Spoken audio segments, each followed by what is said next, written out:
Hello, Hustle and Heart girls. I want to first say welcome to the month of May. I know we're already a good week into it, but I'm so happy to be able to kick off our month of trainings and learning and growing together.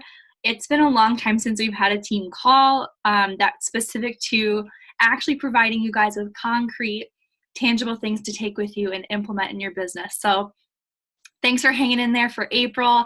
I know that it was kind of an unusual month in terms of our team schedule. So we're back in action for May. We're going to do Tuesdays, 7 p.m. every other week.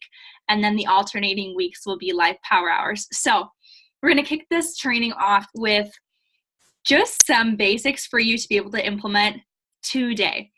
And the reason why I think this is so important is because we've welcomed, I don't even know the specific number, but we've welcomed so many new coaches to Team Hustle and Heart this year, just in 2019. And it fills my heart with such joy, but I want to make sure that you're equipped, whether or not you're my PS coach or you're one of my coaches' coaches, and we all can be doing the same things to build our business every single day. And if you've never heard this term before, you're hearing it now, but it's called Power Hour. Coaches refer to this as something that you can schedule into your day-to-day that includes all of your coach work, all of the income-producing activities that you need to do on a regular basis as a coach to excel and advance your business. So I pulled a couple things from YouTube, my favorite place in the world, and I took advice from Melanie Mitro. Look her up if you don't know who she is yet. She's a fantastic, exceptionally awesome coach. She was number one in the company for I don't know how many years, but she's been in the top 10 forever. But she's very successful, and she started this business with an infant and a toddler working from her kitchen table. So if she tells us she can build a successful business with the cracks in her day, and she tells you what she does in that hour, I'm going to take that information and I'm going to give it to you so you know exactly how all the top coaches are building their businesses. And she pointed out, too, that the most successful coaches in this company, in Team Beachbody, are some of the busiest people. And it's not because they find time, because if you wait for her time to just fall into your lap, sister, you're going to be waiting your whole life. It won't slow down. Certain things will change and transition. Maybe you won't be busy and inundated with studying for exams or school, but then you're going to be overwhelmed with tasks at work, or you're going to be taking care of an infant. Whatever your obligations in your life, the different roles that you have, they're going to demand so much of you. So it's up to you to carve that time, to create that time, and to have discipline to do it every day. So mastering the Power Hour, an hour every day. I know that every single one of you guys can find an hour every day. And the things that you should be doing during this time, I'm just going to rattle them off. The first one, inviting people to your next challenge group. If you're like, Liz, I don't know what a challenge group is, Google challenge group or go in my channel. I talk about challenge groups, but we're going to fly through this. You need to have something to invite people to. Inviting is the heart and soul of coaching, because if you don't bring people along with you, who are you coaching? You need to have people underneath your wing that you can lead, whether it's their own fitness, personal journey, or you're helping them build a business with some kind of income as well. So number one, inviting people to join your next challenge group. 2, create a presence on social media or maintain your presence on social media. And when I say that, I mean you should be posting once a day, non-negotiable once a day. If you want to build a successful business where people can count on you, you should have new content for them on the daily. And Instagram is where I build and grow my business. And most of my girls, if not all of them at this moment, do the same. So I can speak to Instagram, but if you use Pinterest or you like to blog and do YouTube, whatever it is, it's not going to specifically apply to you, but within Instagram, 1 to 2 posts a day, so it's totally the sweet spot, and at least 3 to 5 videos in your story. And I'll just say, I want you to mix it up every day with you talking, you showing your workouts, you showing your shakes, or you're taking your and I don't mean labels. I don't want to see Shakeology or Beachbody, whatever. Just show that you are living this life that you tell people to live with you, that you're walking your walk and you're being a product of the product. That's what you need to be doing. And adding value to their lives, showing them that they can join you, or sharing a way that it's transformed your life. So consistently share that story on social media. The third one, like I mentioned, be a product of the product. Now, this is not within your power hour. Your power hour will not include 30 minutes of working out with Joel Freeman to be left 30 other minutes to get all this done. No, that is separate. That's your own personal journey and your own discipline that you need to have set up before you implement power hour. So if you do them consecutively, that's fine, but you want to have a whole hour for these business activities. So being a product of the product, though, it has to be a part of your day. You need to be an example. You need to be living proof. Even if you're a brand new coach, you will not have a huge transformation to share with people yet, but you need to show that you are working on it. That's all that people care. They want to be a part of the journey.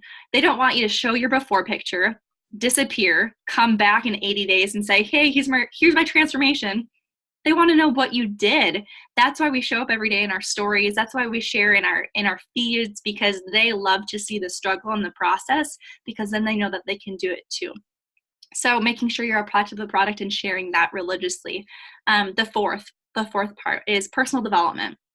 And this can be a part of your power hour if it's 10 to 15 minutes of a podcast or reading Rachel Hollis or listening to your virtual upline, like whatever it is. I have so many ideas in terms of PD. I love personal development. You, as coaches, you will have ups and downs, and it's up to you to be so rooted in your value as a person, in your intrinsical worth, that no matter what happens, you are not going to be shaken. Your business is going to be so solid because you know that even if it's a tough season, it doesn't indicate your success in this business. I'm in a really tough spot right now too. The spring has been kind of hard for me. But when I pour PD into my routine, I remember that's why I started, or these are the skills that I can build upon so that I can avoid this situation in the future, and so on. So when we plug into PD, we're ensuring that no matter the weather, we're going to be fine. We're going to be confident, and we're going to show up with purpose and passion every single day. Remember that part especially.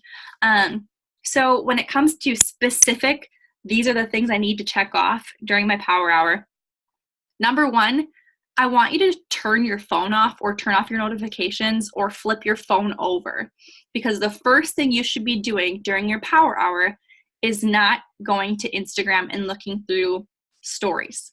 It's not even to go in your inbox, because you should not be a slave to your inbox. Those people waiting for you do not determine your business hours. They can wait. You're an important person. The first thing you need to be doing is checking into your challenge groups if you already have a current one. And the reason why is because, number one, you need to ensure that they have a post in there today. They need to know that you're there, shouting them out and supporting them. Or if you already have one post, making sure that it's pinned to the top of the page, or simply interacting. And Melanie Mitro says she gives about 20 minutes of her power hour, a solid third of it, to interacting with her challengers.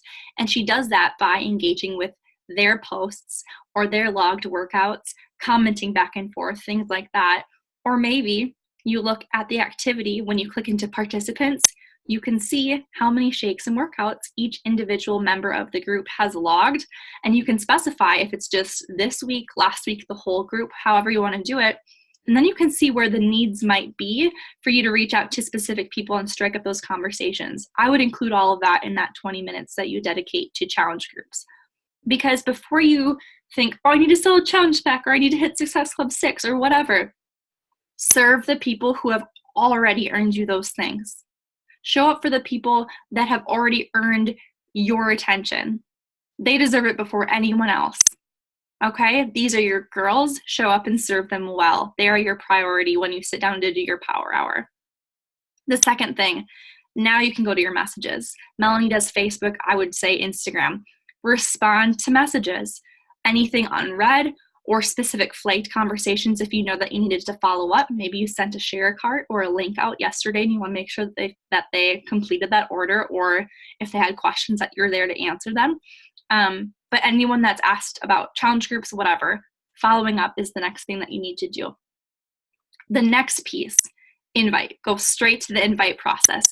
And Melanie, top coach, she makes sure that she does 3 to 5 every single day. 3 to 5 does not seem like a lot, but if there's 365 days in a year and you're doing the bare minimum of 3, you've talked to about 1,000 people, right? 365 times 3, imagine if you're talking to 1,500 people and change.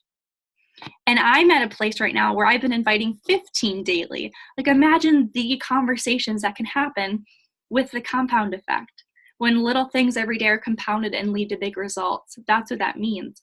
So when the top coach is only talking to 3 to 5 people a day, there's something magical about that because it's sustainable. So 3 to 5 is a really solid place to start if you're not inviting at all.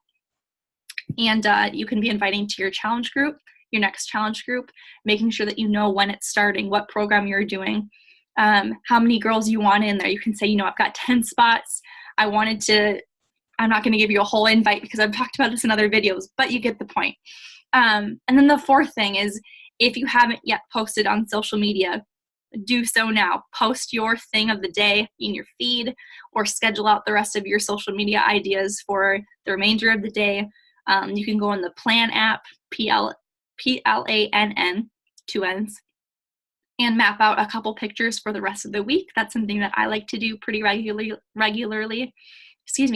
But make sure that you're getting yourself out there. It's so important to make your presence known and remind people, here I am, I'm showing up. Here I am next week, still showing up, like I'm not going anywhere. Week 3, still here. Hello, did you forget about me? Because the people that you invite that say no are going to be that much more keen on following your journey. And if you stop showing up, you're proving them right by them deciding not to join you because they thought, I don't know if I can trust this girl. You are earning people's trust that you don't even know yet because they're watching you. And they're making their conclusions based on the value that you add to their lives and the consistency with which you show up, not just for yourself, but for them too. The fifth one, email. So if you're talking to your coaches, for example, I do Friday follow-ups. I would follow up with those my next power hour after I sent those. If you have any other conversations going on in that email inbox. And then 6, your to-do list. And Melanie referenced, like, if you wanted to blog about, the top 5 sources of protein, whatever. I don't think a lot of us in particular blog, but say your to-do list had something like, I don't know, creating a new training for your team. If that's not part of your power hour every single day, it goes to the to-do list at the bottom. And if you have leftover time, that's when you do it. But that should not be the first thing you do when you sit down for a power hour, because it's not going to, it doesn't bring immediate results in your business. So that's why inviting and posting on social media are up there in top priority. And then, of course, at the very top, taking care of the people that are already there for you and serving them really well. But the goal of this power hour is to be able to sit down, have it mapped out what you need to be doing every single day, and you fill in the gaps. Like, you come up with your invite, you come up with the idea for the challenge group, you create the content that you're going to post. But these are just reminders of what you should be doing every single day. But prioritize. When you sit down, maybe you set a timer for 20 minutes and then you do your challenge or check-in. Set it for another 10 minutes and you make your social media post, whatever it may be. But try to eliminate having this around as a distraction, whether that means turn off your notifications, flip it over so you're not looking at it. But this time should not be disrupted by texting your mom or talking to your boyfriend or, checking into Facebook Messenger really quick. I want it to be as stress-free as possible, and the less distractions you have, the less overwhelming it will be, and you will see that it's so doable, especially within the allotted time of an hour. So I read something on Instagram today, shocker. I think it was Kate Schultes, another really, really great coach that I love, up-and-comer, successful coach. But she said, it's so funny how people will say they don't have time. And I think specifically she was referring to when people say no to working out with her or a boot camp. But then you see the same people prioritizing Bachelor Mondays or Game of Thrones, and those episodes are an hour plus. Like, you don't have 30 minutes for 21 Day Fix. And you girls binging on Friends for the 15th time, or you guys snuggling your dog, and sleeping in an extra hour. Like, don't tell me that you don't have an extra hour in your day.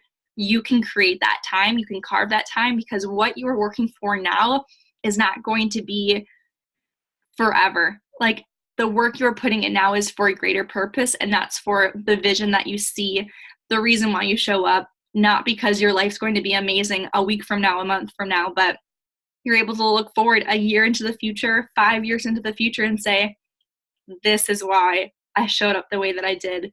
This is why showing up an hour every day matters, and I'm going to pass that on to my girls as my legacy, that even if you're doing little things every single day, they compound and they add up, because that's it. The compound effect, guys, it's on my shelf. You should read it. But master your power hour. I gave you some ideas of what you should be doing, what you should be focusing on. And if you need any more content from me or direction, you know where to find me. But love you guys.